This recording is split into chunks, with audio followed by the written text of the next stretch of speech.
네, 그럼 이어서 오늘의 굵직한 두 번째 이슈, 금통위 기준금리 동결에 대해서 한번 얘기를 나눠볼까 합니다. LG경제연구원의 배민근 책임연구원 현재 전화 연결되어 있습니다.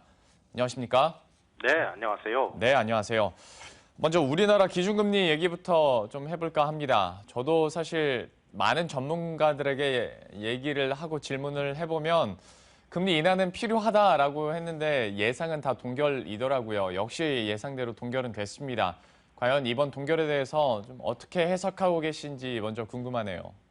네, 인상을 위한 어떤 준비 모드로 서서히 들어가는 그런 어떤 동결 결정이다 이렇게 볼 수도 있지 않을까 싶습니다. 금통위 내에서의 어떤 의견이 어떻게 엇갈렸는지 소수 의견으로서 인하 의견이 어느 정도 나왔는지가 상당히 좀 관심사라고 볼 수 있을 것이고요. 지금 수출이 새해 들어서도 계속 이제 마이너스를 기록하고 있고 또 내수 경기도 다시 좀 가라앉는 분위기이기 때문에 낮은 물가 상승률까지 감안을 한다면은 말씀하신 대로 금리 인하, 추가 인하의 어떤 그 여지는 충분하지 않느냐라고 이렇게 생각되는데 다만 지금 처해 있는 또 다른 상황을 본다면 국제 금융시장의 어떤 불안과 불확실성이 좀 많이 증폭되고 있는 그런 상황이다 보니까 국내외 금융시장, 외환시장의 어떤 안정성 이런 것들을 계속 좀 담보해 나갈 필요가 있고 또 한 가지는 가계부채 증가세에 조금 그 제동을 좀 걸 필요성 이런 것들도 이제 위험 관리라든지 이런 것들도 요구가 되고 있는 상황이기 때문에 금통위로서는 어떻게 보면 금리 인하 요인 또 인상 내지는 동결 요인 이것들이 동시에 이렇게 많이 좀 대두가 되고 있는 그런 상황이라고 하겠습니다.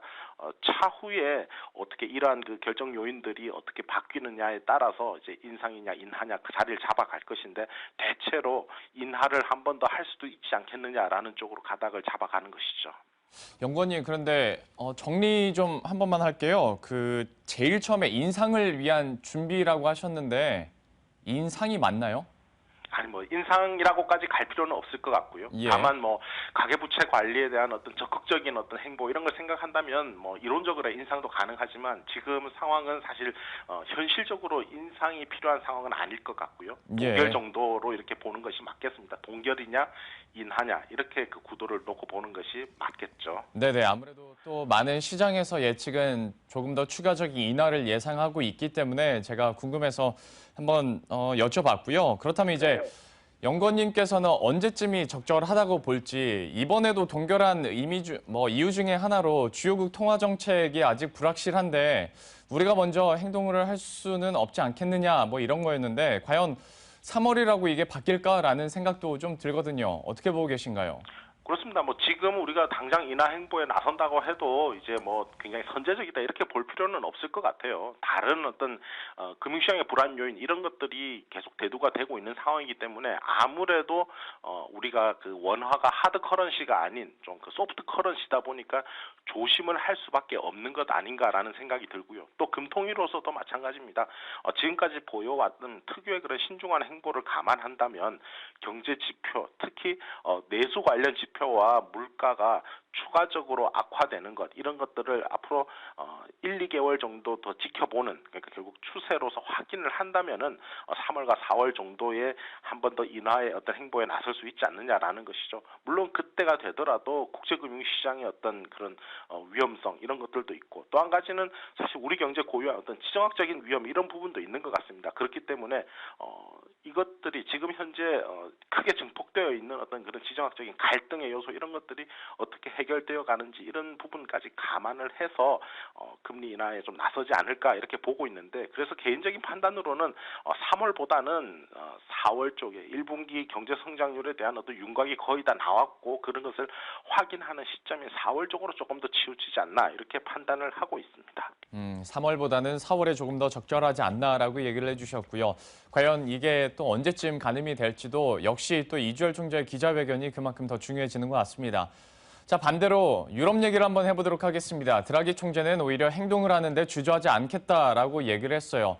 이 3월에 추가적인 경기 부양책에 대해서 좀 다시 한번 시사를 하는 모습이었고 근데 반면에 이제 시장에서는 마이너스 금리가 만약에 또 확대가 된다면 물론 디플레이션 우려는 좀 잦아들 수는 있겠습니다만은 금융권의 실적 악화는 불가피할 것이다. 이것 때문에 또 우려를 하던데요. 전반적으로 유럽권 ECB 정책에 대해서는 좀 어떻게 판단하고 계신가요?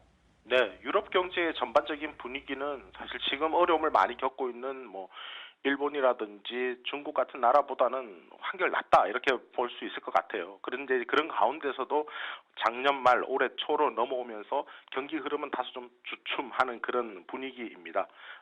참고로 1월 복합 구매 관리자 지수를 보면 지난 12월에 비해서 소폭 하락했다 이렇게 나오고요. 또 EU 집행위가 발표하는 소비자 신뢰 지수도 조금 하락하는 것으로 이렇게 나타나고 있습니다. 실업률도 사실 같이 하락은 하고 있는데 경기 흐름은 주춤하고 있습니다.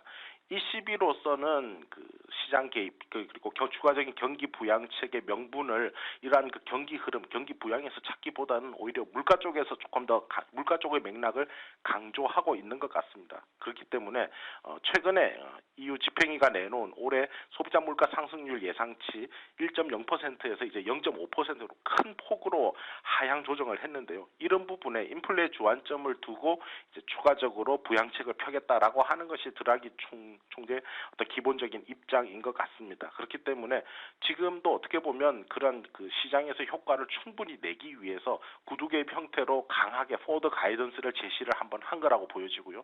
또 한 번 3월이 되면서 실제로 이러한 그 조치가 이제 이루어짐으로 해서 시장에 또 그만큼 온기를 조금 더 돌게 만드는 그런 수순으로 가는 것이 아닌가 싶습니다. 물론 그 마이너스 금리에 따른 은행권의 손실 가능성 이런 부분이 있는데 사실은 그 강력한 정책 의지 이 부분에 대해서는 사실 아직도 그 ECB가 유럽 은행권에 대한 어떤 감독의 업무 이런 부분들도 일부분 그 인발부가 되어 있기 때문에 지금까지 스트레스 테스트 조사해 왔던 거라든지 이런 부분과는 조금 괴리되는 은행권 부실이 생각보다 클 수 있다라고 하는 부분에 대해서는 조금 그 대처 능력이 조금 부족했던 것 아니냐 이렇게 볼 수도 있는데 아무튼 이번에 그 나온 드라기 총재의 어떤 그런 기자회견 성명이라고 하는 것이 아마 제가 보기에는 더 통화 정책이라는 측면뿐만이 아니라 은행권에 대한 어떤 지원이라든지 그 손실이 확대될 가능성에 그래도 대처를 하고 있겠다. 계속 주시하면서 대처할 준비를 하겠다라고 하는 어떤 그런 의지도 함께 시사한 것이다. 이렇게 볼 수 있을 것 같습니다. 그렇기 때문에 유럽을 중심으로 좀 시장이 안도하는 그런 분위기가 보다 조금 크게 이렇게 나타나고 있는 거 아닌가 이렇게 판단됩니다. 예, ECB의 결정도 한번 살펴봐야 될 것 같고요. 개인적으로 좀 유럽권 이런 좀 그래도 적극적인 행보들이 좀 부러운 마음도 어느 정도 있는 것 같습니다. 우리나라 그리고 유럽의 통화 정책에 대해서 한번 얘기를 해봤는데요. LG경제연구원의 배민근 책임연구원과 함께했습니다.